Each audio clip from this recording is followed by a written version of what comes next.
can't even remember, honestly, at this point, why I'm doing what I'm doing here. Really messed up the timing, not gonna lie. I'm gonna have to open both of them. I probably made a mistake opening both of them. I'm a treat to bake with. Let it rise again. See, that is all Jell-O. It's like chicken Jell-O. People are probably cringing at my hand touching. Woo! Steam.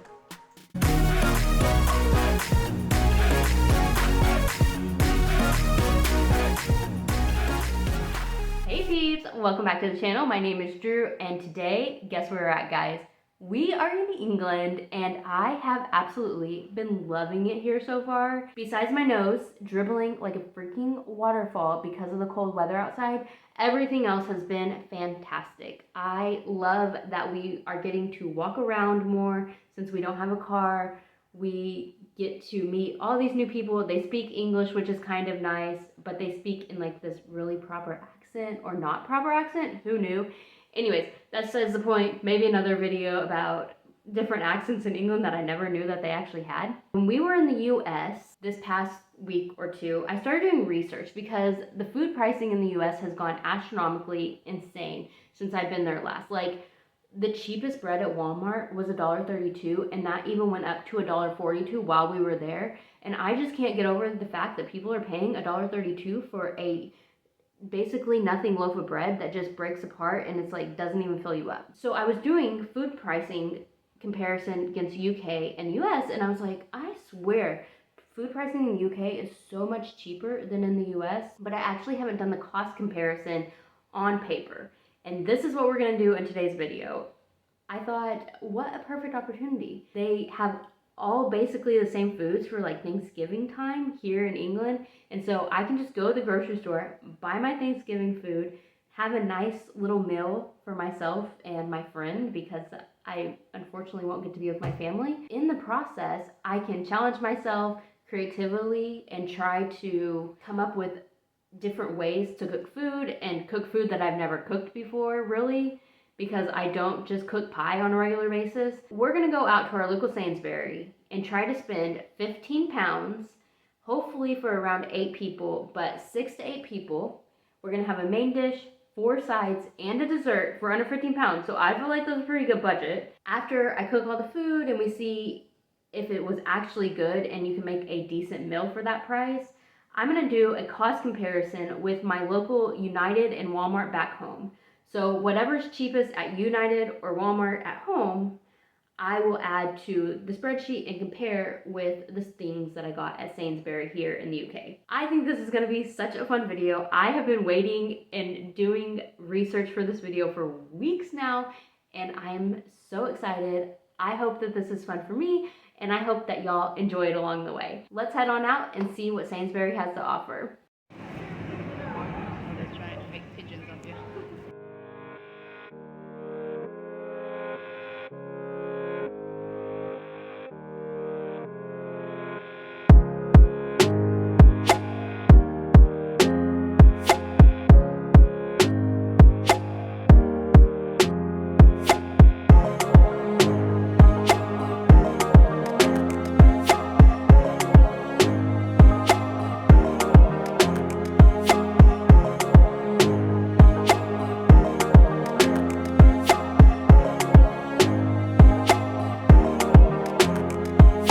This is $3.25 a kilo.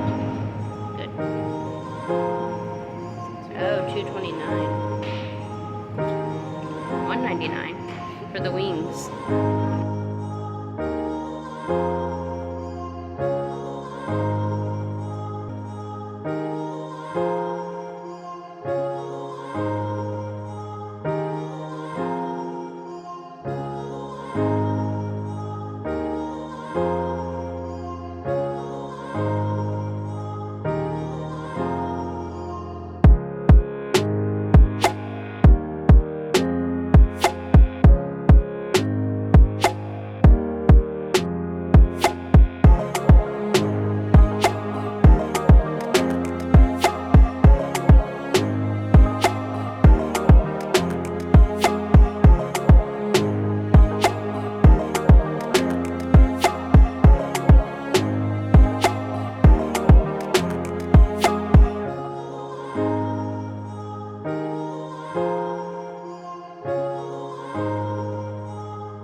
Since this is my very first food challenge, I'm going to make these rules quite simple, but you should subscribe because in the future I plan to make it a lot harder. For the rules of this challenge, we're going to spend no more than 15 Great British pounds. Salt and pepper allowed, no more than 3 tablespoons of spices out of my cabinet, and then no other cupboard staples allowed. Those are our simple rules, and here is the list of ingredients that I am going to pick up at the store. Now, I will say that whenever you have a list of ingredients before going to the store, you are probably going to spend a little bit more money. So for Thanksgiving, I feel like that is worth our money and time because we want a specific menu. So let's see what we got in our grocery haul. Yesterday, we went and got all the groceries for our little Thanksgiving haul. And right quick, I'm going to show you our haul with all the pricing on the screen. Then today, I think we're going to do a 2-step process because, you know, before Thanksgiving, whenever you're working and you have to work till Wednesday at whatever time and deal with the kids, you want to get as much prep done as possible. So what I'm going to do first is show you all the prep that I'm going to do that you can do in the days, the weekend before, have it all ready in the fridge. And then after that, we will do another segment of cooking the food and getting it all prepared. The chicken drumsticks. And you're asking, why would she buy chicken drumsticks for this meal? And I will tell you all a little bit later, but I think chicken drumsticks are superior whenever they're roasted, and not a lot of people like turkey. So we're going to do something really yummy with those chicken drumsticks. They were $1.99 pound per kilo, which is about 2 pounds, and that's what we're going to start with our base with. Then we have a single cream, which is, I guess, like a heavy cream. I need my British piece to help me out with that. That single cream is 99 pence. Lard for 60 cents, I believe. A thing of celery for 75 pence. 1 kilo of carrots for about 55 pence. We got some loose onions, as you can see, for 27 cents. Cranberry sauce, because who can't live without that? 69 pence. Then we got 2 cans right here of our peaches. 33 cents a piece. Vegetable cube stalks for 1 pound. Then we have our yeast for the bread that we're going to make for our stuffing, and that costs us 55 pence. Then we have 2 kilos of white British potatoes for 135 pounds. Our plain flour for our bread, and then also our crust for our pie. That costs us 79 pence. And finally, 1 kilo of whole green beans for $1.07. And just 200 grams of fresh green beans was $1 on clearance. So 1 kilo for $1.07, a pound 7, pretty good. So there's a little haul. I am kind of worried about making this for 6 people, but I think we're going to be perfectly fine. And for reference, here is our receipt. We spent 11 pounds and 50 cents, which is about $14.51 US. Obviously, for this menu, we are going very traditional for our Thanksgiving meal. We're starting off the meal with a crispy roasted chicken, a side of traditional sage dressing, accompanied with creamy potatoes, gravy, green bean casserole with what I think will be the best crispy onions of our lives. Additionally, we'll have some carrots, cranberry sauce, and end with a nice peach pie and cream. Let's get on with the prep. So the first thing we're going to do for our prep is prep our chicken drumsticks. And like I said, this is an unusual choice, but if you roast your chicken drumsticks with a crispy skin, I guarantee you more people will like this than they do the turkey. And most people I know don't even want the turkey anyways. We only bought 1 kilogram of chicken. However, for 2 more pounds, you can buy a whole nother kilo and have more than enough meat for everybody. And it still fit within the original budget that I had. We didn't want to buy that much because there's just 2 of us here for this Thanksgiving, but that's what we're going to do first. I'm going to lightly salt the chicken. Normally, I would lightly salt my chicken overnight and let it sit in the fridge. After I salt my chicken, I'm going to start with my bread, and I have to make crust for my pie and then 2 loaves of bread for my dressing / stuffing, whatever you call that.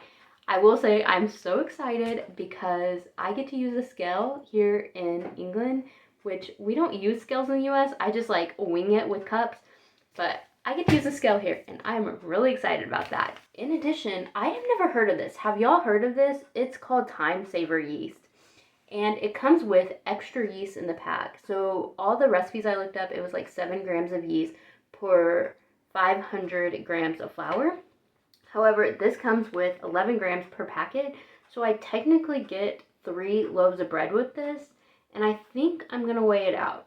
So let's start making our bread. We're just gonna knead it and let it sit, and then while that's cooking, we're gonna prep a lot of our vegetables. Like I said, I would normally really salt my chicken the night before, but the way we're gonna cook it in the oven is with vegetable broth, and so there's really no reason to salt it too much. But we will let this sit for at least 30 minutes to an hour with the salt on.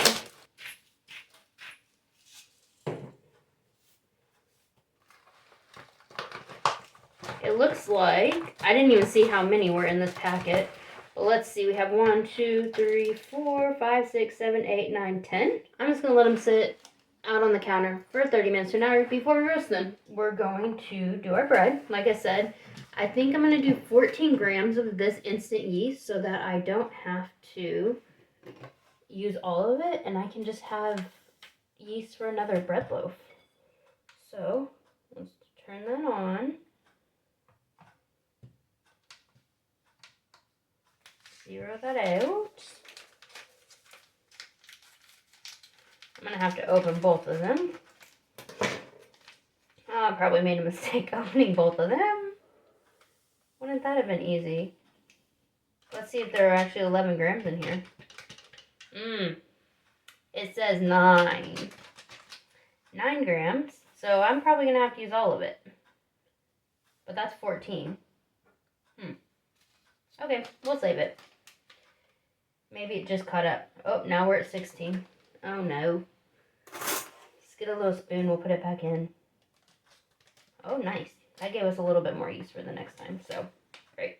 Put that aside. And we're going to measure out I think I'm going to do 1.2 kilos. We'll see if it fits in this bowl.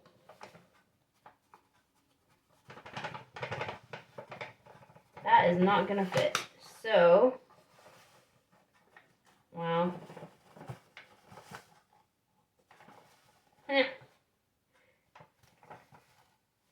See, this also says 1.5 kilos, but I don't think it is.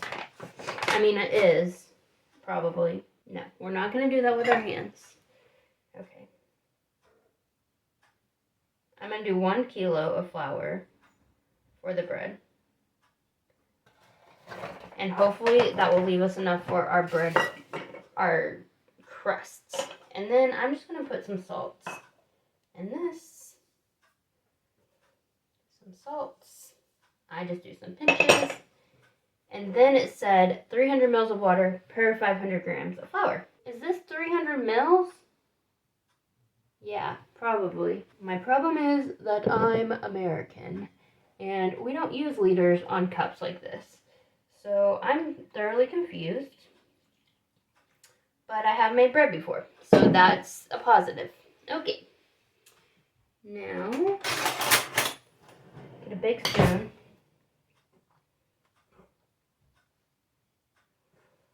Stir this up.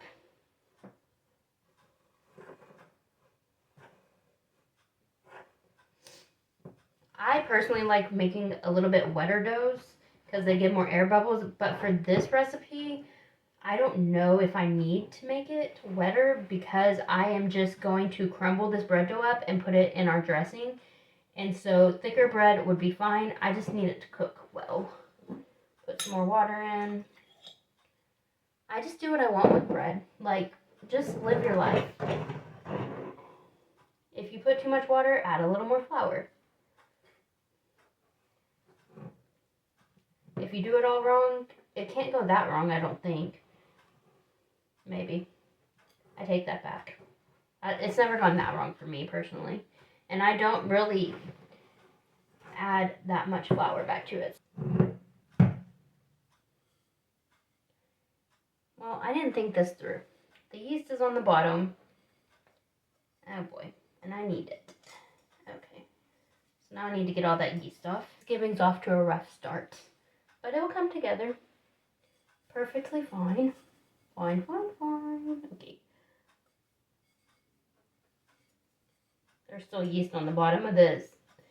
And then I knew this would be tons of bread. Because we need tons of bread. So, I'm just going to be here for a long time. Kneading this together. So, we'll be back. I am honestly not gonna need this dough that much because I really don't care what the bread turns out like, per se, and in order to do it fully, I just put it into 2 different loaves. One thing that I didn't mention was at the store, if you don't want to make your own bread, it's so cheap here also to not make your own bread. One 800-gram loaf of bread is 47 pence here. And so if you don't want to go through this, then don't. I went ahead and bought the flour because I'm going to make pie crust and bread. I went ahead and sprung for actually the more expensive option, but in order to get the pie crust, I had to do that. Although pie crust is £1.20 here. So if you want just simple and easy, just make the make-ahead pie crust, get the bread that's already made, and you don't have to spend your time doing this because it's not that much of a saving. Disclaimer, I have never made pie crust before, and this is gonna be a treat.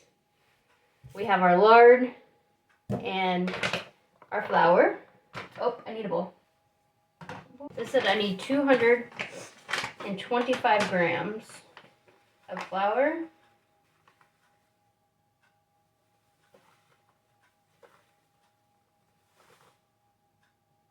Whoops, we're at 250.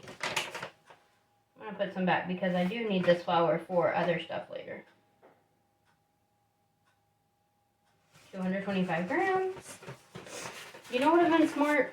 Is cut the lard beforehand, but here we are. Never used lard before, but lard is the cheapest fat here by far. I thought about getting butter, and it could have been butter on our budget, but decided not to. Yeah, and what's 160 plus 225? 385.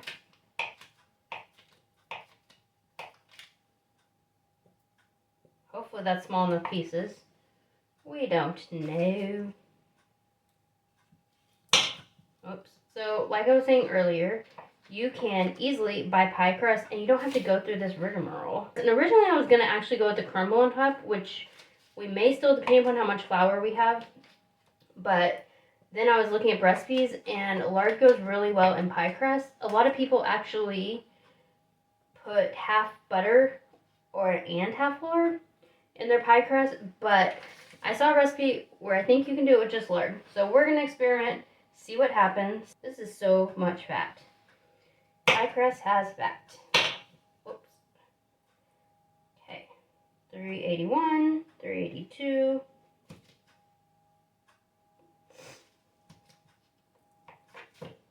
I love the precision of this.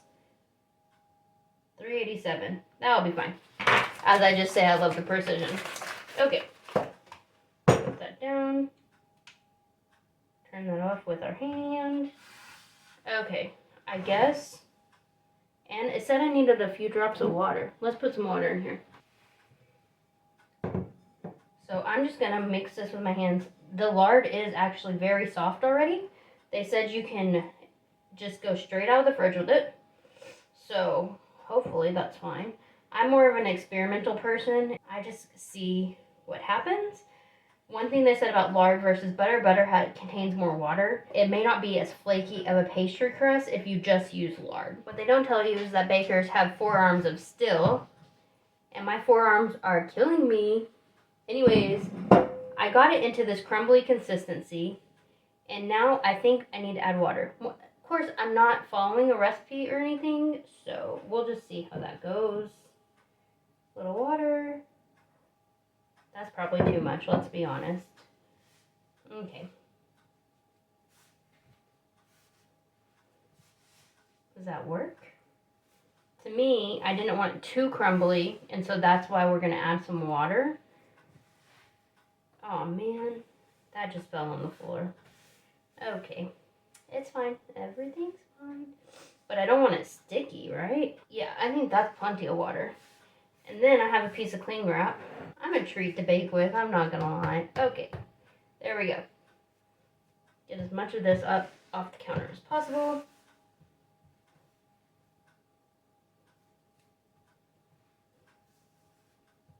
Maybe it's too sticky, but I think once we roll it out, I can put a little bit more flour on it, and it should be fine. Now I have my cling wrap. that's clinging to the stove. Or I guess in England they call it a hob. Every direction they're like, if you want to use the hob. And I'm like, what is this hob that you're referring to? I'm going to put this in the cling wrap, put it in the fridge until tomorrow or today, whenever we decide to make our meal. And of course I have stuff on my fingers. Alright, we're going to clean the counter, put this in the fridge, and we'll get back to you. Finish out the rest of our prep. We're going to cut some vegetables. And I honestly don't think it will take that long because there's not much to do. Oh, I forgot all the potatoes. The potatoes are going to take a minute because there's so many. I think I'm going to do 3 celery stalks. We're going to put just some celery stalk in the green beans casserole, and then the rest will go in our dressing. One thing I was so sad about here in England is that they don't even give you the choice of having the celery leaves, and the celery leaves have so much incredible flavor in them, and I'm just so sad because I love the flavor of all the celery leaves, and they work so good in soups. I love celery soup. Good thing is they have celery here. Bad thing is it's not necessarily the cheapest thing, but I am curious to see how it compares to the U.S. celery now. U.S. celery during Thanksgiving, I used to buy for 33 cents a piece. Now it's just so incredibly expensive. And I won't even buy celery in the U.S. anymore. I probably should cut off the ends of those, huh? I try to waste almost zero food. Good thing about England, there is compost in our weekly trash pickup. You can, every week the compost is taken, so that is so incredibly nice. We're just going to dice these up a little bit because we are going to saute them. Celery has the best ASMR sound as I talk over it. So nice and crunchy. I think celery sauteed is absolutely fabulous. I can't even remember, honestly, at this point, why I'm doing what I'm doing here. But I know I need it done. Celery, chopped. Look how fast that is. Almost no time at all. And we have extra for soup, which is exciting. This is probably way more than I need anyways. But we'll probably use it all because it is such good flavor. When you can't have anything else, use your vegetables for flavor. We're going to use 1 onion in the green bean casserole overall. We're going to fry some onion, and we're also going to fry some of our bread because we're going to put that as a crunchy coating on the top of the green bean casserole, which I'm so excited about. If you have never cut your onions through the root end actually keeps your onion held together while you are cutting it the other way, and it makes the perfect little dices. I was always so scared of onion, hated onion all my life. I would pick it out of anything, but as long as I get it a texture that isn't crunchy and something that's mushy, I'm fine. But this way, I can cut it in small dices. Cut it like this. Once you get, wow, this knife is absolutely terrible. Okay, normally I wouldn't have to try that hard, but this knife isn't the best on the tip. Okay. This is the downfall of not having your own home, where you can keep the tips of knives really nice. And I do not want to cut myself. So we just need to be careful, whatever that takes. But then you dice it, or slice it like this, down the onion. This one's better, because I can get in there better, but that is not easy. Talk about forearm strength again. Move my little hand out of the way so I don't get hit with a knife. And then all you have to do is cut with the root end, and it's still together, as you can see. Yeah, onion pieces. And then you cut like this. And then it's real fast, easy. Bam, bam, bam. Sometimes I cut the end a little bit more because it wasn't quite cut all the way through. Makes perfect little diced onions. Great. I don't know why anybody else does anything else. I'm just saying. Not that I have the best ways, but this one's pretty dang good. And the other third will go with the chicken. and be roasted with the chicken. So, that kind of messed up everything I told you about the onion. So, oh well. Wow, this was recently eaten, and I'm going to use so annoying. That's there, 10 minutes Philippines. Okay, well, I'm just going to take off that much, and that's going to go directly into your bowl. Right? You can also, and I will freeze this for chicken salad because it will be delicious in soup. You can freeze all your vegetables for stock as well. So the problem with mine is I use every part of vegetable, and I don't have much left for vegetable stock, and you really want to diversify your stock. And I can't do that well because of who I am as a person, and I use that without carrots, and I don't have my face, or I get a lot of vegetable waste, and a lot of people do because they just don't eat it all. You should make stock from it, boil it or warm it. Okay, the last thing we were gonna do is cut carrots, and like I said, I do not waste any of my peels and stuff like that. I just eat them, and I know that's probably terrible. Whatever, I don't know. English carrots, so amazingly tasty. I don't know if it's the season we're in, but these are the 55 pence carrots, and the last bags I bought of them, they have some wonky little carrots in them. But this bag, it looks really nice actually. So I'm just gonna top and tail these, and then I'm gonna cut on a bias because it's Thanksgiving and we're being fancy, and I probably have no idea what I'm doing, but that's what we're doing. So I'm gonna take all of these, and we're just gonna roast these anyways. So I'm gonna make them a little bit of fancier cut. Roast 1, 2, 3, 4, 5, 6, probably 7, and then dice another one up for our veggie prep. This is probably what they tell you to do in cooking school. I don't know. I've never been. They probably tell you to chop off the bottom of that like that so you have a more of a firm surface. I'll eat that. I don't like wasting people. And then also have a really sharp knife, and my knives are just okay.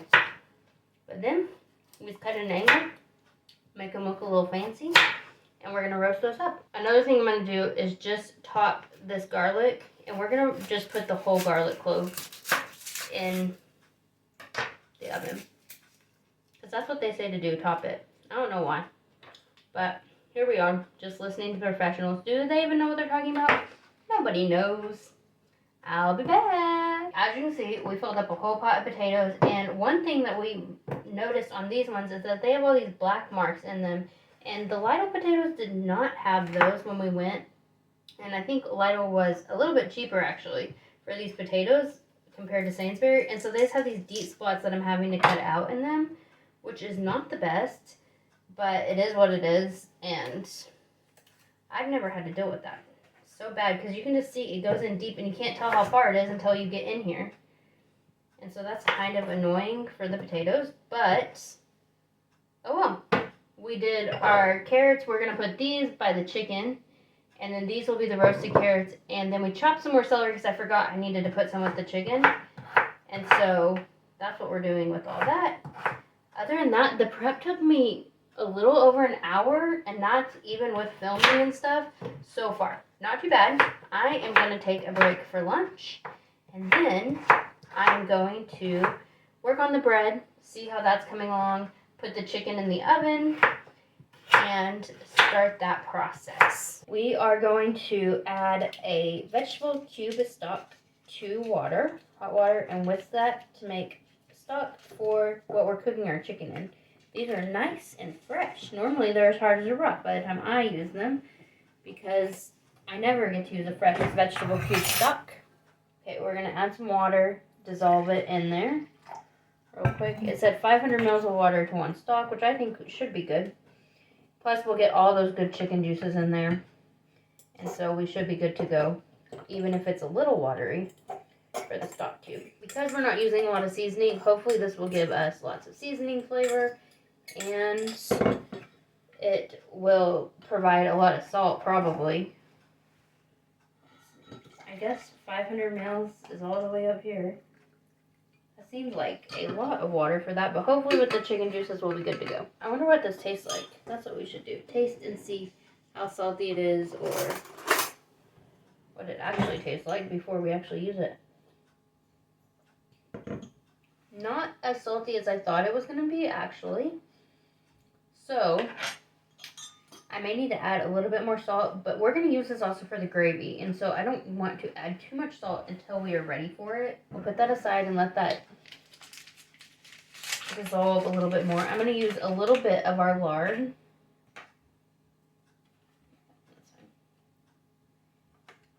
And I'm going to try to cook the chicken and the bread at the same time.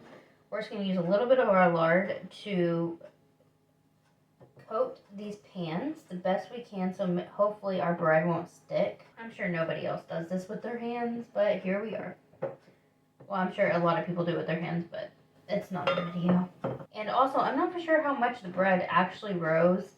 It's really cold in here. We don't even have the heater on most of the time during the day, and so it just is what it is. And so we'll see how dense the bread will be because of that. We are going to bake the bread, and we're going to take them out of the oven, and once they are finished baking, I need them to cool down completely, and then I'm going to cut it into cubes for the dressing / stuffing that we're going to make, and then I'm going to leave that in the oven all night so that they get nice and dry.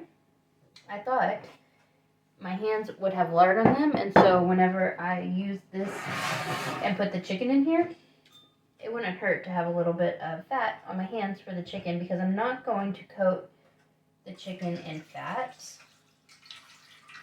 because I don't think it's necessary, because they have so much good fat in them already that you don't really need tons of fat to cook chicken. It doesn't matter right now whether we put the skins up or down, because tomorrow we are going to roast them completely. Today it's all about cooking the chicken and the sauce so that we get lots of good chicken juice in there so that can sit, make our gravy is what we're gonna cook with that. And then we're gonna take our celery, put that in.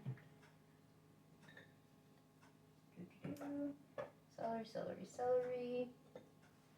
This was just 2 stalks of celery. I know I didn't tell you all that earlier because I forgot to make it for this. But we're going to put that in. We're going to put the onion in from there. See, this is the good part. Like, once you just prep all that at one time, you just get it done immediately. And so, not too shabby. And then throw our carrots in. I'm going to bake this and the bread at the same time, so I'm going to start it at 350 degrees Fahrenheit. I think that's around 180, 175 Celsius, and then we'll just see how long it takes for the bread to bake, probably 45 minutes to an hour as well, and then it'll all go together. Doesn't matter if this gets crispy today because we're just looking for the juices. We ended up putting the bread with really hot water for humidity, and it did rise a little bit more, which is good because I was worried about it not rising anymore. And before we bake this, we're gonna put it back in the oven to let it rise again. See, it did rise some, but probably not as much as I would like. It's really warm right now because we had it in a warm oven. I don't know the consequences of that, and I really don't like kneading again because it's just so. But you can see the probably not enough development of gluten, but it's definitely developed gluten. It's definitely a lot softer than it was, so I think it'll be fine. Guesstimate half, and maybe I'll kind of work it a little in there.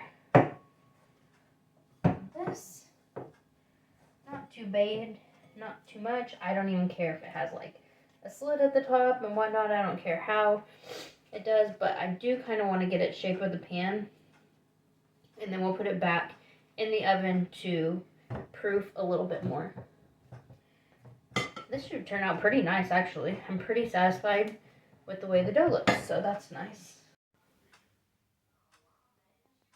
Hey guys, welcome back to day 2 or 3 or however long this is. But I want to do a quick check-in about where we are at from yesterday after our prep. And essentially, last night, I was just sitting there and I was like, if this is a real Thanksgiving, I would be beside myself because I'm trying to prepare all this food in a timely manner. And so I took out my notebook and I wrote all these times down and just trying to make sure I get everything in the oven in a timely manner and everything's hot. I'm hoping that this one only takes 3 hours max, which isn't that bad. For one meal, I think 3 hours is enough time, right? At the end of the video, I'll kind of tell you what I would do differently than I did this time, or what more that I could have prepped beforehand. I think the biggest thing that I'm annoyed at right now is the bread. I took it out, sliced it, left it out in the oven, and I'll show you in a second, but it just wasn't toasted enough, so I'm re-toasting it in the oven right now. That's probably the biggest thing I would just do way in advance, or I would just buy bread because it would be worth it probably.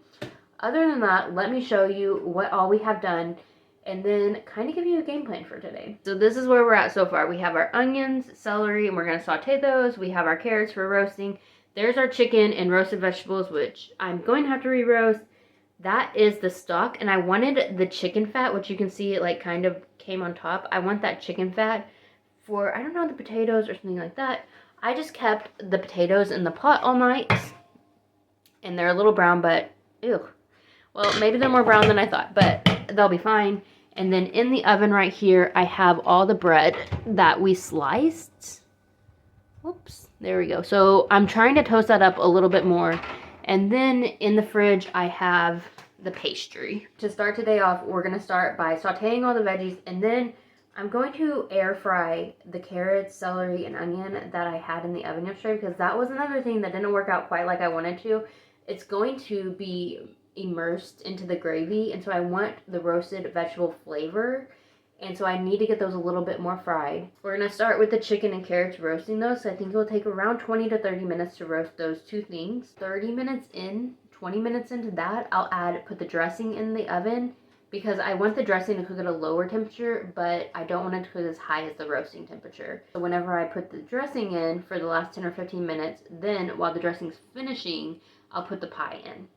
But we also have to make the pie. Okay, you see where I'm like a little bit out of my mind, but it's all gonna work out. It's gonna be fine. Let me check this bread before it burns. Hopefully it's not burning, you know. I tasted the chicken juice, this stock right here, with the chicken juice and the vegetable cubes. It was absolutely delicious last night, so I'm actually pretty excited about it. Maybe if I just leave it in the water, it'll just dissolve by itself, maybe. That would be nice. So let's put water in here, maybe that will dissolve on its own.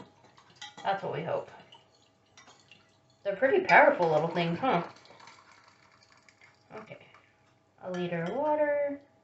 This is the most precise I've ever been in my entire life. Don't spill. Am I going to be able to lift that later? Probably not. And I want to use, wow, look at that gelatinous. Holy bejeebies. The gelatinous. That whole thing is gelatin. Oh. You can tell I don't cook chicken and save juice very often. That is all Jell-O. It's like chicken Jell-O. Wow. Okay, well, that didn't work out like I thought. But I am going to save some of this for flavor. For our gravy or potatoes. I can't remember. Wow. That is full gelatin. I have never seen anything like that. I'm amazed. Well, I think that'll make good gravy then. Nice. Now, let's see if they have a rolling pin here. I don't know. Turns out I don't think they have a rolling pin, but this is actually pretty pliable. So what I'm going to do, because like I said, I've never made pie crust before, I'm just going to press it down and see if I can get it pretty flat on the bottom of this pan. Because look how pliable it is. And that's only been out for a couple minutes. And I guess because the lard is so pliable, it's not really that big of a deal. But the only thing I'm worried about is making sure that it's really thin. I also don't think they have a pie pan here. We couldn't figure out a pie dish. So we just got this little cake dish, which I think is fine. Can you all even see me doing this? Okay, there we go.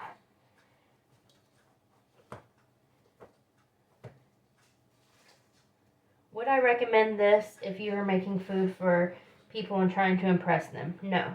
But do I think it will taste good? Yes. I'm going to take these vegetables, put them in the air fryer real quick, finish up my pie, and then I'll be back with the peaches and show you what we're going to do with the peaches. So I just hodgepodged the pie crust in. It's probably too thick in points and thin in points and whatever, but I'm hoping that I don't really have to worry about this burning that much as long as the peaches come up pretty high. And then I think I'm going to bake it long enough that it should bake all the way through. And then we have a little bit left, so I'm just going to throw this back in the fridge, use it later. The peaches actually had a lot more peaches than I thought they would, which is great. But I have this theory that you don't actually need to add a lot of sugar to canned peaches for pies. I just think they're so sweet, and then when those peaches bake, there's just no reason that you need that much more. I'm going to get a little bit of ground cinnamon. That's going to be one of my spices. And we're going to use some of that. So I have no idea what I'm doing once again. So if this is completely wrong procedure, oh well, life will go on. I'm going to drain this into the bottom of this pan. Then, do I want to do this? I already did it. Oh well. So, sorry if this is just a fun experience that you have to watch me do. Because I was thinking, I'm going to put a little flour in this to make sure that it's not pure liquid whenever it comes up. And I'm going to put a little bit of cinnamon in there as well. I'm going to wash my hand. Wasn't the best idea. Part of cooking is washing your hands all the time, is my theory. And I'm going to put a little bit of cinnamon. Not even that much. Because some people love a lot of cinnamon. I love tons of cinnamon, but a lot of people don't. So try to stick a little bit less on there. And maybe like a teaspoon or so of flour. Maybe like that much. Maybe a little more. Just to thicken it up a little bit. And then I'm just going to stir this in kind of. Is this completely wrong? Probably. Do I care? Not really. Last time I made a peach pie, I did this in a separate bowl, so that'd probably be better. But I thought to myself, this is Thanksgiving. We're going to be fancy. So I was going to arrange the peaches. I think this is actually going to be a really good amount of peaches for the amount of pie crust we have. So that will be nice. Once again, should I have done it this way? Probably not. This is a lot more peaches than I thought we were going to get from these cans. These cans are 33 pence a piece. And it's just kind of amazing that they give you so much. People are probably cringing at my hand touching, but cooking is touching food. I can't do it any other way personally. Make a little nice pattern. I have never made a pattern with fruit before. Also, I'm going to save a little bit of this peach juice for our cream. And I'm going to put cream on top and just add a little peach juice to it so it's a little bit sugary. And have just something a little bit on top. So we may not even need that much more peach juice to go on top. Dang it. Oh, man. Okay, I'm about to get my hands wet anyways. It's fine. Everything's fine. This seems like something I would do. Okay. Okay, that's fine. We're just gonna pour it all on there. There we go. Once I'm done with this, I'm just gonna stick it back in the fridge until I'm ready to bake, and so that it hopefully the pie crust, that lard, will get really firm again. And then whenever we put it in the hot oven, it will automatically bake instead of just melt. Put a little bit of this on top. How much do I want? This isn't what I planned whatsoever, but that's fine. I'm going to sprinkle a little bit more cinnamon, and then we'll move on to the next thing. I'm going to take the bread out of the oven and show y'all what that looks like. Woo! Steam. This pan is hefty. So one good thing is you get a lot of hefty bread out of here. So you can see it's all crusty now, which is exactly what I wanted. Like I said, it was kind of annoying me, but this would be the best bread to eat, let me tell you. Fresh bread, freshly toasted. Yum. So I'm going to move this over there. I'm going to work on cubing this up. And we're going to save a couple slices for our green bean casserole, actually. One good thing is that we have a kettle here. And so you can just automatically boil water. Then it's already ready. You don't have to spend all that time on the stove. So that's really nice. If I knew how to work this stove, that'd be great. Then we're going to put water in here to essentially cover the potatoes, because these potatoes seem to have a lot of starch when I cooked them the other day. So I want to make sure I have enough water to cover up that starch. The first thing I'm going to saute is for the dressing, so that I can start putting that together. For the dressing, I am not going to saute it with oil because that is my favorite side dish, and I have gallbladder disease. And so I can't eat a lot of fat. And so everything else I'm going to make with fat, but this I'm not. If you want to make your dressing with fat in it, just put some fat in here before you add the vegetables to saute. That's what I would recommend. I'm going to use And plus it tastes a lot better if I use some fat or lard. I'm going to use about 3/4 of the celery that we chopped for our dressing. And I allotted, how much did I allot for that? And 1/3 of the onion. If you ever don't have fat to saute with, you can use a nonstick pan and some water, and it browns up about the same, not too bad. So I'm just going to put a little water in here because it kind of steams them some. Put the lid on for a second, and we'll let that go. So I wanted to show you all the vegetable sauteing without fat real quick. I added some salt and pepper to them, and then as you can see, I took the lid off after that water steamed them a little bit, and you see all the browning on the bottom of the pan. That is what actually makes everything taste good anyways, and that's the sugars from the onions and whatnot. And so I let that brown on the bottom of the pan, and then I'll get a little bit more water and just saute them out a little bit more and a little bit more, and they'll get a little bit browner and browner. Doesn't have the exact same flavor as fat, but there's, and then I do that, and then I scrape up all the brown stuff just as well. So if you ever need to saute without it, it's actually a good deal. I was chopping up the bread, and I think you can see, let me make sure. Yeah, so right here is all my breadcrumbs. And so instead of saving my bread for the green bean casserole, I'm just going to save these breadcrumbs because that's what I need to saute up anyways to make a crispy topping. So this is actually working really well. Now the bread is a bit hard to cut. I have this bowl of breadcrumbs so far. So as you can see, these vegetables browned up a lot. We're going to throw these in a pan or in a bowl. Worked out well. My potatoes are going so slow. It's like the least of my concerns right now is the potatoes. Then I'm going to throw in the other sauteed veggies for the green beans. And we're going to start preparing our dressing to go in the oven. We're going to throw some lard in for flavor for the green beans. And then I'm going to throw in the rest of my celery. I'm going to save some onion. I just combined it all in the same bowl. I'm going to save some onion for the topping of our green bean casserole, which I'll show y'all in a minute after these get done. First, I'm just going to add my chicken back into the pan that it cooked in yesterday. We actually put this pan in the fridge overnight so that we could just use it, and then you can always like deglaze this afterwards. Look at that jelly. Yep. And this time, instead of just willy-nilly putting the chicken on, we are going to put it skin side up, giving it a little bit of room so that it will crisp up this skin. I was going to do the carrots in here too, but we're not going to have room. I'm surprised. Look at that jelly. Yee. I'm going to take this pan that the chicken was just in. I'm going to put the carrots in here. That's not going to be nearly big enough either. I'm going to figure out a pan that the carrots can go in.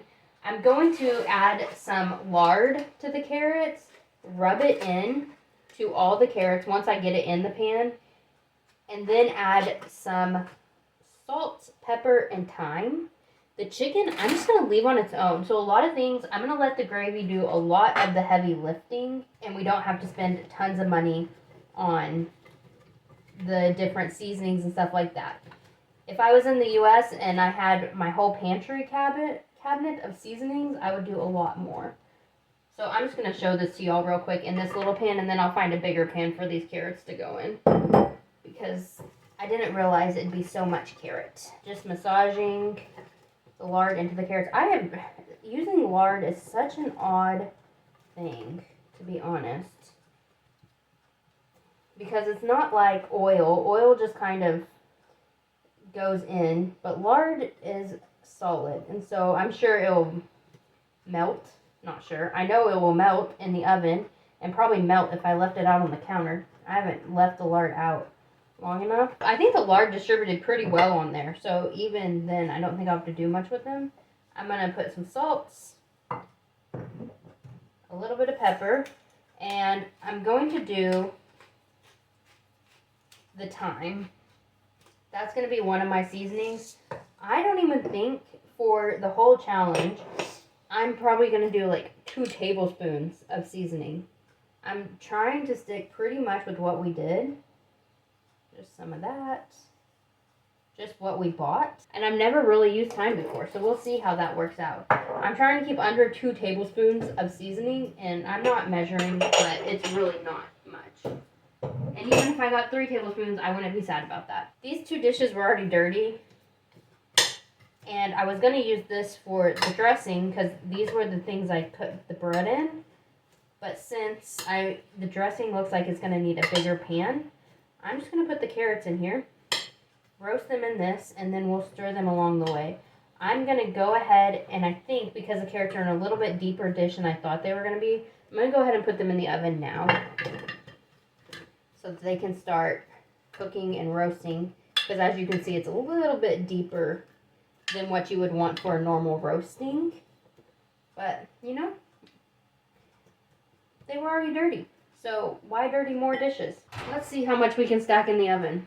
That's the goal of any chef on Thanksgiving. I have this board of breadcrumbs still because they didn't all fit in my bowl. And I think I'm going to take some out of my bowl because I really need to put some stuff in there, let it soak in, soak down, and we're going to start on that. The biggest thing that I will use this time around is sage because sage is my favorite, absolute favorite. I'm going to put some of this on there already and then I'll add some seasoning. This is going to be so hard to do. Oh no, it's not. Oh, yep, there you go. I spilled it. I'm like, I know me and how I'll lose patience with this.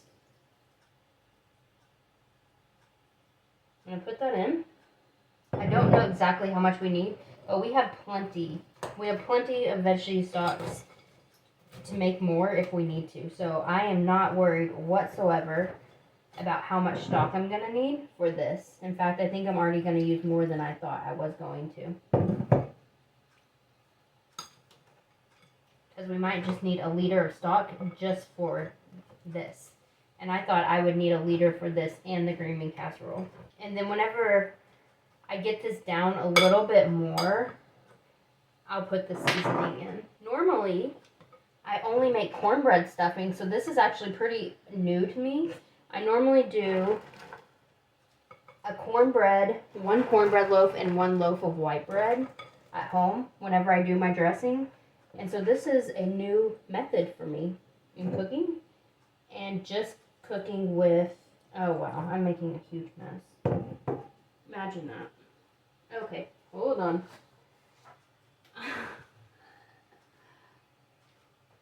All down the cabinet to the floor. What's new? Whenever the bread and the cornbread hit a good pace, that's like how I put it in the pan. So I guess I will probably need every single bit of this just for this alone, which is kind of shocking to me.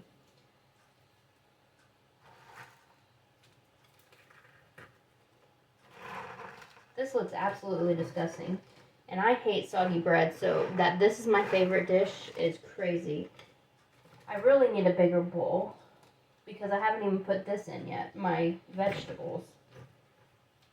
Okay, I'm going to keep working with this, working it down, and then I'll come back and show y'all the progress because this has to soak a lot to get this in there. I am transferring this in the pan. I think 1 kilogram of flour, making 2 bread loaves, and 1 liter of this is plenty. It's actually almost perfect. Sage is my absolute favorite, so this is where I'm going to go ham, is for the seasoning. Like, I would have spent more money just for the sage, because I absolutely love it. And then I'm going to get some salt, too.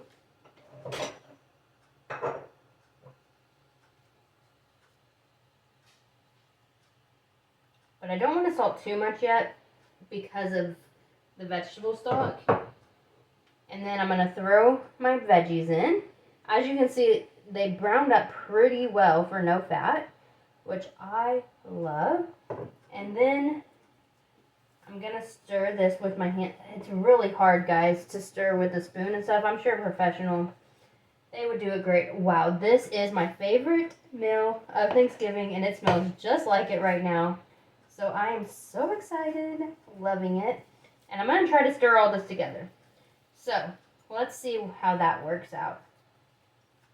Not the prettiest chef, but I think I'll make a decent food.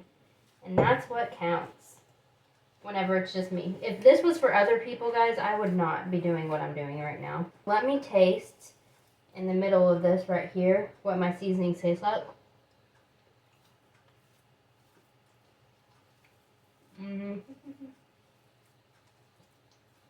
I think I need a little bit more sage.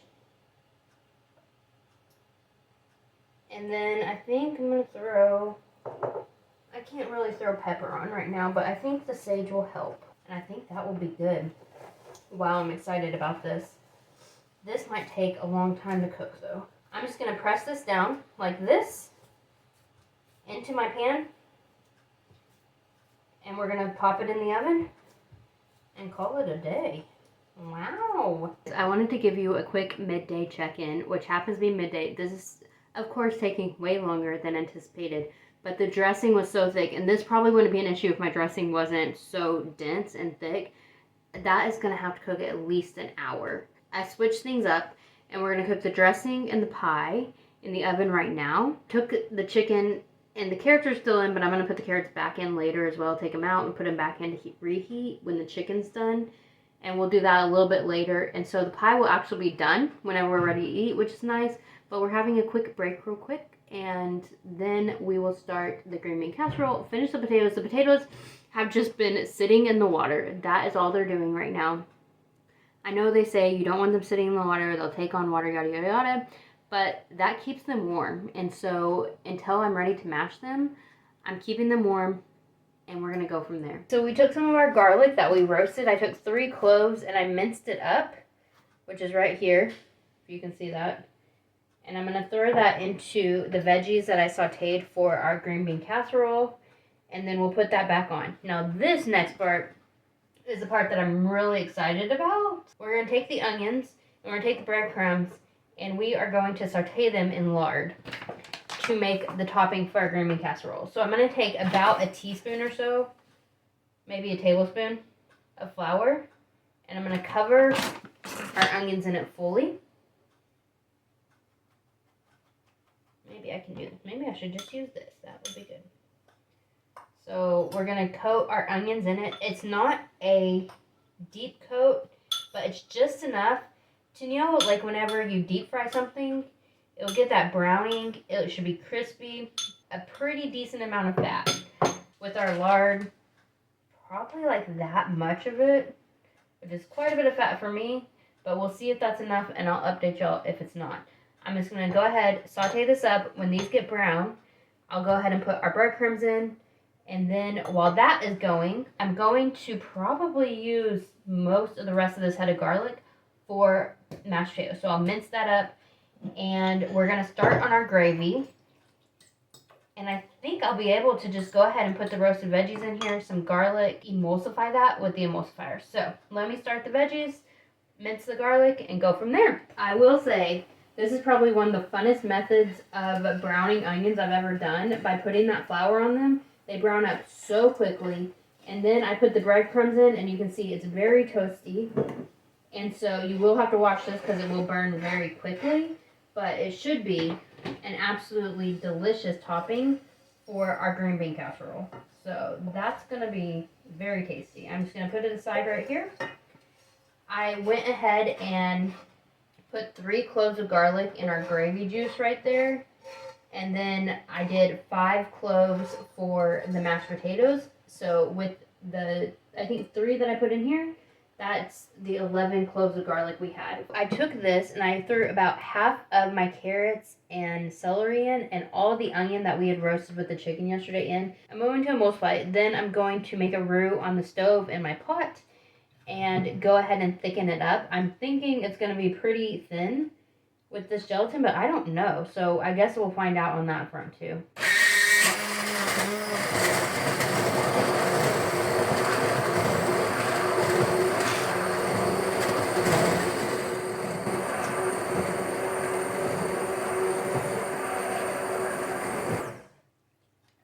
Don't want chunks of celery and carrot in my stock, which maybe I need to strain this. Look at that. Not the best idea. Apparently the celery gets stuck in the emulsifier. Try to take it out. Golly gee Moses. Guys, I tasted that onion and bread mixture, and it is absolutely delicious. Like, if that's all you take away from this video, make that. Put some lard in the pan, saute it up, get it nice and crispy. Wow, it's absolutely delicious. Okay. Not the best idea, but... Oh boy, of course I did that. There's not one time I wouldn't do that. Well, I'm just going to leave that there. Take this off and put it in the sink, and then I won't have all that crap in my gravy. Might have a few. It's like the oddest color of gravy, because I put those carrots in, but we'll see. Oh boy. Well, it just has a lot of crap in it. So I think that's why they drain it. I would presume. Okay, I'll think about that and get back to you. Ugh. So my camera wasn't on, which is disappointing, but I put equal parts lard and flour in here, or about equal. And I actually ended up draining the liquid that we already emulsified just now, because it has all that celery and stuff like that. I'm going to save this for another recipe because it'll be such good, like, flavor for a recipe. Sorry, the water's boiling, because I'm going to have to, this is really thick, so I'm going to have to add more water probably to make the gravy. So let's pour this liquid in. Oh, wow. Oh, boy. Oh, that got really thinned out. So that's good. That's what we want. Perfect.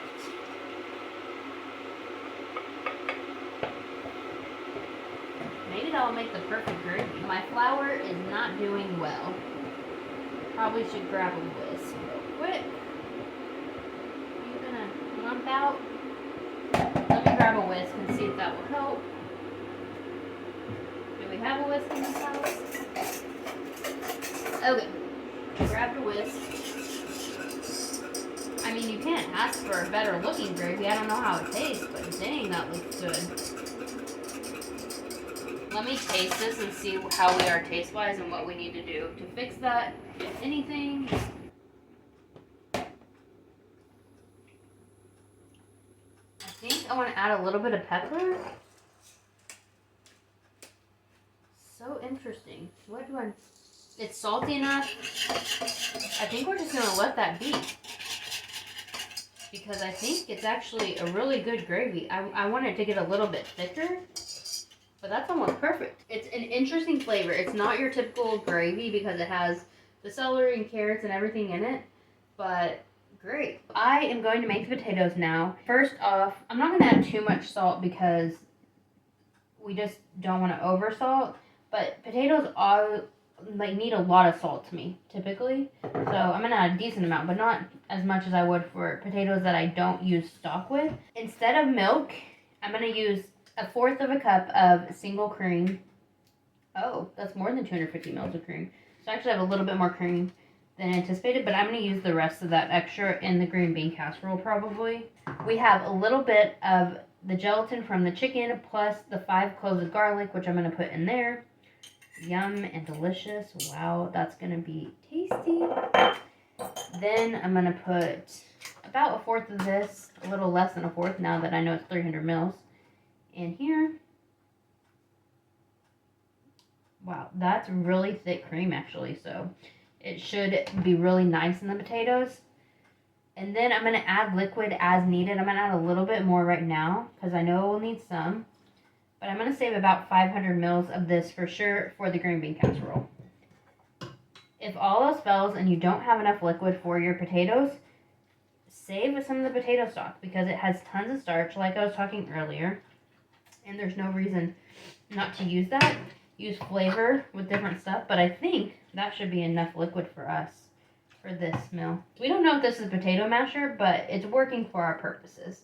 Like, is this a potato masher or some other utensil for cooking? Like I said, I just leave the potatoes in their water until I'm completely done with everything else that I need to make sure they stay warm, because potatoes stay warm for a while, but not forever, and you kind of have to time that completely right. You can't make potatoes ahead of time and warm them well. The good news is that potatoes have a lot of starch, so If these seem a little bit runny right whenever you are cooking them, they'll probably thicken up before you eat. They're a little bit forgiving because they have all that starch. This is go time, but I'm gonna have to turn on the fan up here just in case. Smoke alarm's right above us, so I'm a little paranoid about that. We're gonna make the green bean casserole and let's go.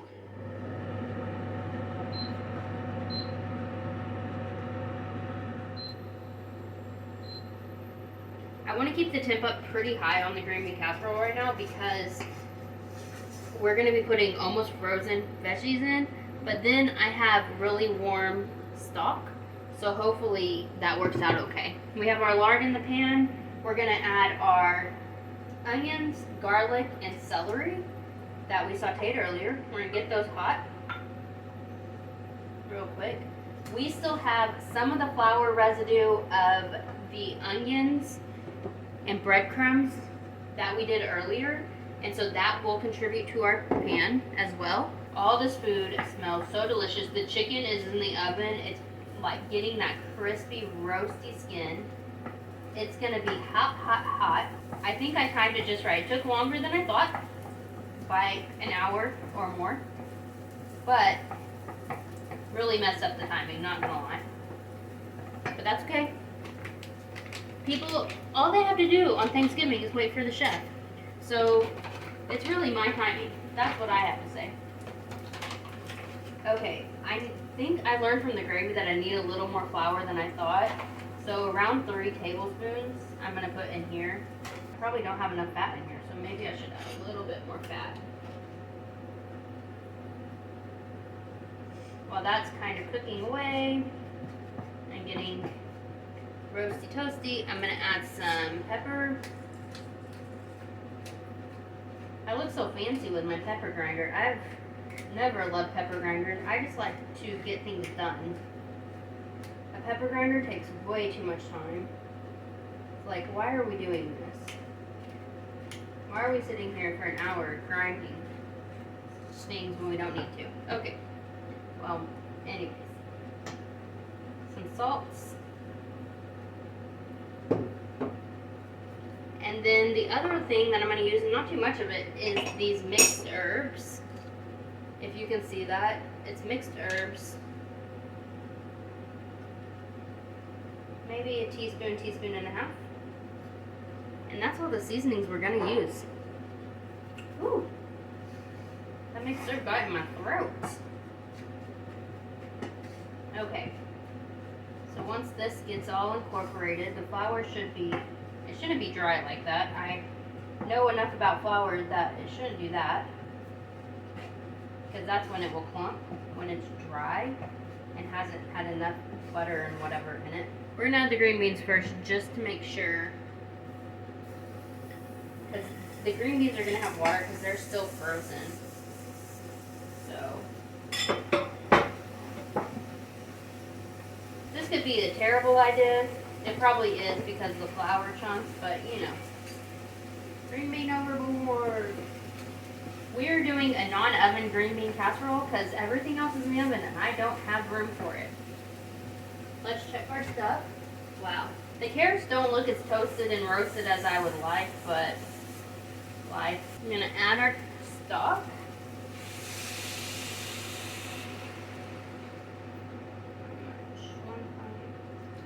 Maybe a bit more. See what happens with that.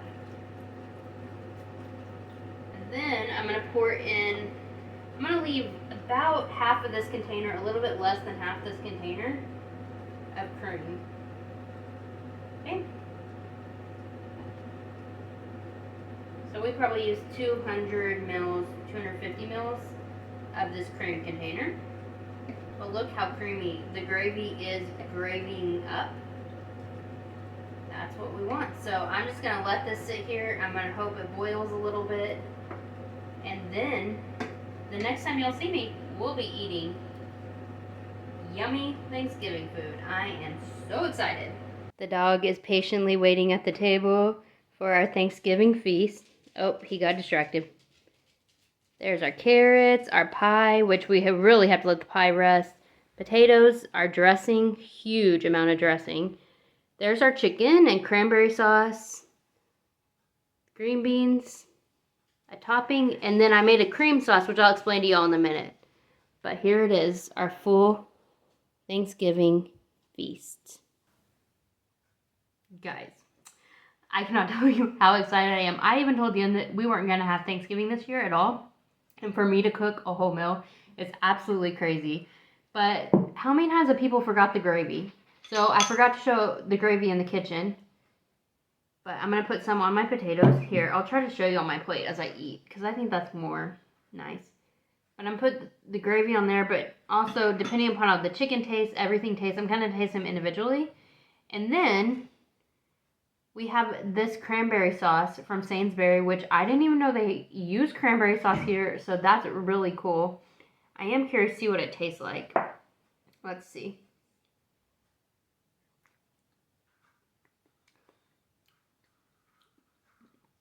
It tastes exactly like American cranberry sauce, except this one is not smooth. It has the lumps of cranberry in it. Oh, dang it. Drop cranberry on my lap. But, close wash. So, the cranberry sauce tastes almost just like American cranberry sauce, maybe a little bit tartar and not as sweet, which I don't mind. So, that's nice. The chicken was a little bit crispier, and so that might be a good test, because on Thanksgiving it's not going to be eaten right away, but I think I should have cooked it just a hair longer. I haven't cooked chicken in a long time, but cooked it a hair longer, and maybe it would stay crispier longer. So I still think chicken is a wonderful alternative to turkey, because everybody eats chicken, but maybe that's why it's not a wonderful alternative. Everybody eats it all the time. It's delicious. Like, you can't go wrong. Our mashed potatoes and gravy. Wow. Okay. The gravy is very garlicky. That roasted garlic, guys, it smelled so good. And then the potatoes need a little help, honestly. I don't think I seasoned them quite enough, but a little more salt and pepper, it'd be absolutely delicious. The carrots, the carrots are a good addition to the plate because, one, people feel good about them because they're a vegetable, but two, they're a little bit sweet. They didn't roast up quite as much as I wanted. I think that was my biggest problem. They still taste absolutely delicious with that thyme. It gives it a little bit of herbaceousness to that sweetness. My biggest problem, like I was saying earlier, was that my oven's tiny, and I had to time that all exactly correct. And if I didn't, then things are a little underdone, overdone. But that's everybody's problem on Thanksgiving. So it's actually a good problem to see in advance and see, okay, what can I do next time to make this better? This green bean casserole, it is almost like a white gravy that we made on there, but then the topping, I am so excited to try this.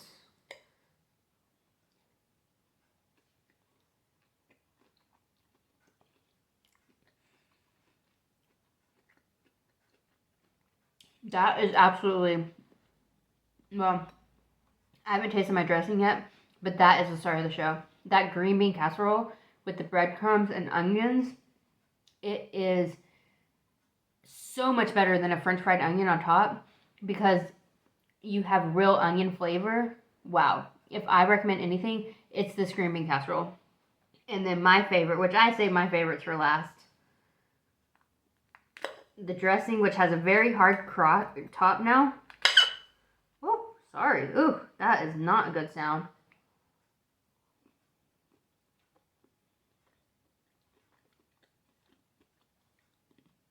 I was actually a little worried about its flavor and saltiness, but the flavor really came out during its cooking.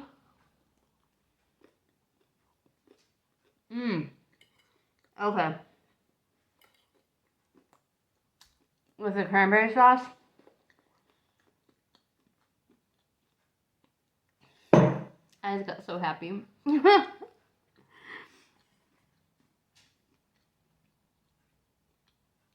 I didn't think I was going to get this for Thanksgiving, so I'm almost crying right now because I didn't think I'd get that for this Thanksgiving. And I always have dressing and cranberry sauce on Thanksgiving. And I didn't think it was going to happen, so I'm actually really excited. So that's really good for me. But, I mean, I would recommend dressing all day long. But the green bean casserole is honestly the best of the best. So, I'm going to finish eating and enjoying this and invite Ian over to have some food with me. I am so excited about this. And I will come back and go over the cost in the US versus the UK.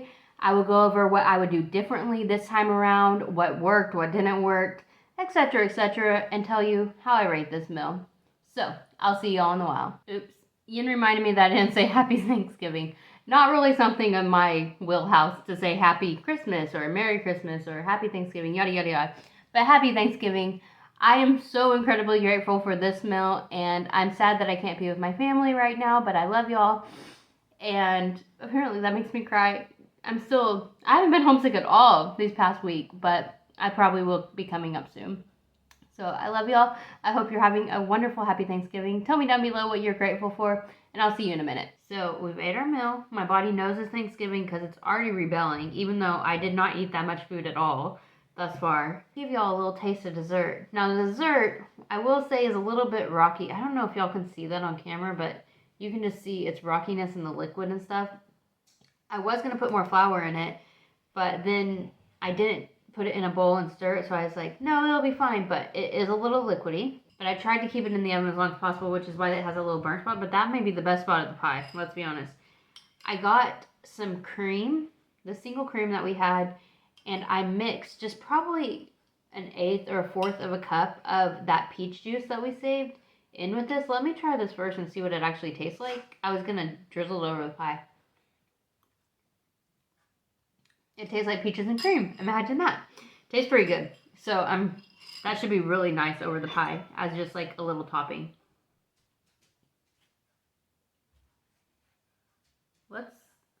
I'm going to get a little bit of the pie and then we'll see and kind of evaluate the crust, evaluate everything. I honestly, as long as the crust is done, don't think the liquid will be a terrible part of the pie. Because a little liquid, I love that. Maybe that's more like cobbler. I don't know the difference. But, so it is obviously not coming out like a pie. But, oh well, as long as it's done. Let me taste some of...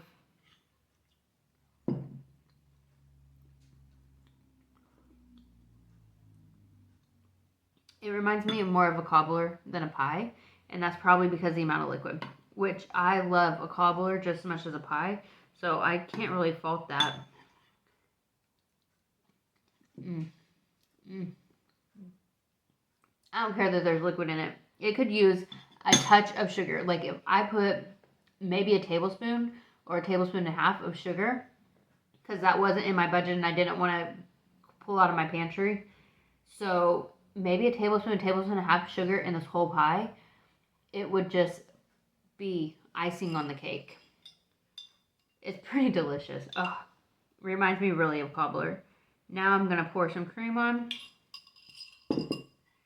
I don't see how the cream would make it any worse, because now it's going to be like peaches and cream pie.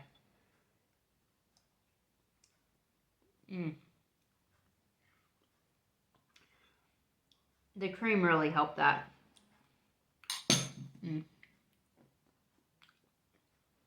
So good. You can see it is pulling up liquid right here at the edge. It'll go in the fridge, solidify. The edge of the pastry dough is very crumbly. The part that it's very crumbly, and it's probably because, I don't know, we used all that lard. And so it's not really like a pie crust, it's more like a crumbly pastry. Is that a short crust pastry? I don't know. Pie, delicious. A little more sugar would really help it out. But if you have that in your pantry, go for it. Now to rate our meals, we're going to start with the chicken, and I would say that I would give this chicken a 7 out of 10. It is very flavorful from the stock, which I've never done before, but it needed a little bit more roasting to crisp up the skin. Next time, I will definitely be changing my oven timing for this chicken. We have a 6 out of 10 for our carrots because they're just a nice contrast to the carb-filled brown meal that we're serving, and they were just roasted carrots. Nothing special, but good with the time, and worked for our purposes. On to the mediocre mash. I would give this a 5 out of 10. It needed more seasoning to amp up the flavor. It's delicious, and with the gravy, it worked really well. Just mediocre. Nothing special, but enjoyable nonetheless. Move on to our garlicky gravy. I would give this a 6 out of 10. It had a really good garlic flavor, but I wish that it tasted more like the chicken stock. It was a little bit sweeter from the carrots, and Yen even said it tasted more like a butternut squash soup than a gravy, so it paired really well with our flavorings. It was just not exactly the gravy that we were anticipating. To move on to the best in show green bean casserole, I will say I was thoroughly impressed with the French fried onions with the breadcrumbs. That went on everything. So fresh, onion flavor, and it took minutes to make. 10 out of 10, absolutely amazing. And finally, our last side dish, I would give the dressing slash stuffing, if you call it that, an 8.5 out of 10. It needed a little bit more stock to moisten the bread during the baking, but it made me cry because it's so nostalgic. So it was my favorite dish of the day. Well, the green bean casserole was delicious. This was absolutely amazing and wonderful.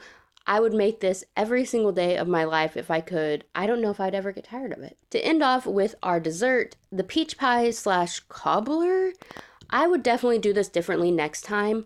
One, I think the crust needed a little bit more like salt or sugar in it or something, but there was just way too much liquid in our pie. The crust was a bit soggy, and it needed some sugar. What I would do next time, put the peaches on the bottom, pie crust on top, then hopefully it would crisp up a little bit more and not be as soggy. I will say that I actually enjoyed this, but I don't know if other people would enjoy the crust like I did. It just depends on what you want, if you want a little bit more soggy crust or if you want crispy crust. Overall, I would give myself an 8 out of 10.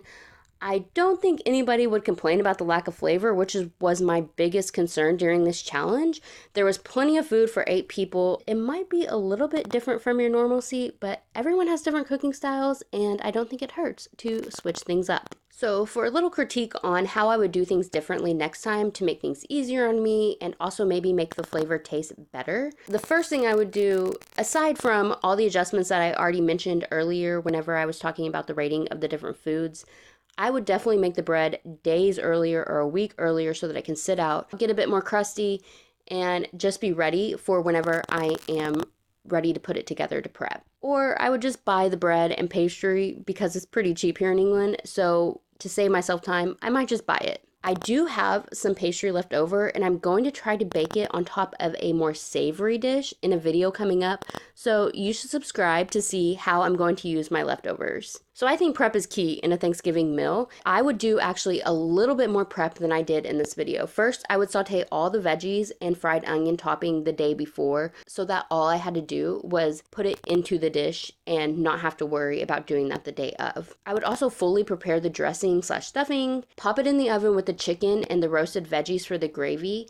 the day before and bake it halfway. Then on the day, I would fully bake it. The chicken, the carrots, and the dressing would all be about 30 minutes in the oven the day of. And then, as I mentioned earlier, I would definitely try to put the pie crust on top of the pie instead of under the pie so that I wouldn't have to worry about that soggy crust. And I would still have all the juice from the peaches. I would also put a little bit more flour in the peaches so that it would solidify a little bit more. And finally, I would make a traditional gravy instead of putting all the vegetables in it, which I thought would be interesting. I would just maybe make a roux and then put the chicken drippings in that and make it taste a little bit more traditional. Okay, here's a calorie breakdown of everything that I used in this meal. As you can see, for 8 people, it totals 1,334 calories per person for the entire meal. You can pause this, look at it a little bit longer, but the only thing that people might not like is the fact that they didn't have enough meat. 2 more pounds, like I said, but plenty of calories overall, I believe, for this meal. Okay, to finish us out, we're going to do a quick review of our spreadsheet on the cost between Sainsbury in the UK and United/Walmart in the US in Texas, where I come from. So I actually did myself a favor for the US and actually going to 2 different grocery stores as opposed to just going to one grocery store in the UK. And so I gave the US a little bit props up, even though I don't think it helped it that much. You are more than welcome to pause the spreadsheet for as long as you need to look everything over. There's a lot on it, and I kind of did conversions. As you can see, I have Sainsbury prices with Sainsbury USD conversion, and then I have the cheapest United/Walmart pricing in the third column, and then you can see that I actually priced out United and Walmart separately on the other side. Overall, you can see that we saved around 8 Great British pounds or 10 US dollars for the meal overall. I would say it's about 33% cheaper in the UK than in the US overall. And I will say that to me is a considerable difference in pricing. The only thing that really stands out to me is the potatoes. Potatoes, I guess, are just really cheap in the US compared to other countries. That is almost comparable in the US to the UK. And I'm pretty sure I did a 5-pound bag of potatoes in the US. So you get a little bit more potato, but overall, everything else cheaper in the UK. Like I said earlier, my next video is going to be Thanksgiving leftovers and how we can transform our already cheap meal into more cheap meals. I hope you enjoyed this video today. If you did, you should give it a thumbs up. Subscribe down below for a lot more of this content. Thanks for watching today. Let's go out and make the world 1% better, and I'll see y'all on the next one. Bye, guys.